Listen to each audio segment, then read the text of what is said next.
மற்றும் பாதுகாப்பு படைகள் பொதுவாக 70 விழுக்காடாகும். அவர்களின் ஊதிய மற்றும் பொறுப்பளவுகளை நிர்ணயிக்கும் போது வன ரீதியாகவோ அல்லது மன ரீதியாக. கேள்வி எண் 14. விஞ்ஞானிகள் விண்வெளித்துறை அவர்களின் ஊதியத்தை நிர்ணயிப்பதற்கு மனதில் கொள்ள வேண்டிய பொருத்தமான அளவுகோல்கள் என்ன? கேள்வி 14. விண்வெளி நீரோட்டங்களிலும் விஞ்ஞானிகளின் திறந்த செயல்திறனை குறைத்து மதிப்பிடாமல் இது ஒரு சுவையான யோசனை என்று நாங்கள் நினைக்கவில்லை. விண்வெளி அறிவியலை போலல்லாமல் குறைவான கண்கவர் அறிவியலின் பிற சாதனையின் மதிப்பை குறைக்காது. அவர்கள் நமக்கு கோவிட் தடுப்பூசிகளையும் புதிய கலப்பின பயிர் வகைகளையும் வழங்கியுள்ளனர். இந்திய உயிரி பொறியியல் ஆராய்ச்சி என்பது நோயறிதல் உள்வை 24,000 சொல்லுவாங்க, 31,000 வாங்குவீங்க.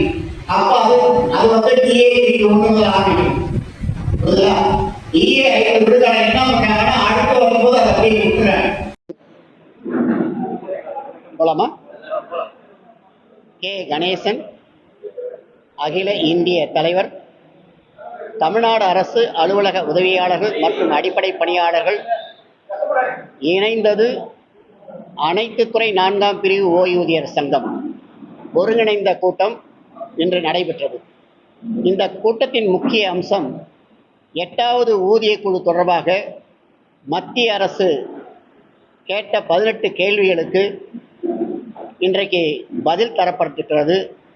அதில் முக்கியமாக கடந்த 7வது ஊதிய குழுவில் குறைந்தபட்ச ஊதியம் 18,000ஆக அளிக்கப்பட்டது. அதனை 8வது ஊதிய குழுவில் தற்போது இருக்கின்ற விலைவாசிகளுக்கு உட்பட்டு குறைந்தபட்ச ஊதியமாக 69,000 வழங்கப்பட வேண்டும் என்ற பரிந்துரையை 8வது கமிஷனுக்கு நாங்கள் கொடுக்கிறோம். மிக முக்கியமாக இந்த தனியார் மயம் என்பதை எல்லா துறையிலும் கொண்டு வரப்படலாமா என்ற மத்திய அரசு கேள்விக்கு தனியார் மயத்தை முக்கியமாக அறவே ஒழித்திட வேண்டும். அப்பொழுது வளர்ச்சி மக்களுக்கு பயன்பெறும் வகையிலே இருக்கும் என்பதை சுட்டிக்காட்டி இருக்கிறோம்.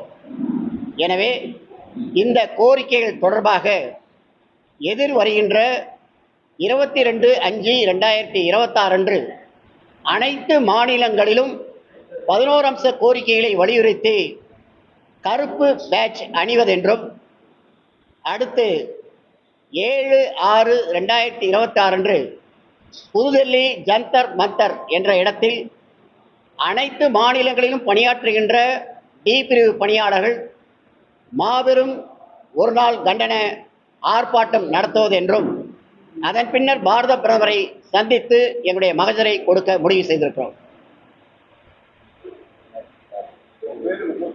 ஃபர்ஸ்ட்லேயே சொல்லிட்டேன்.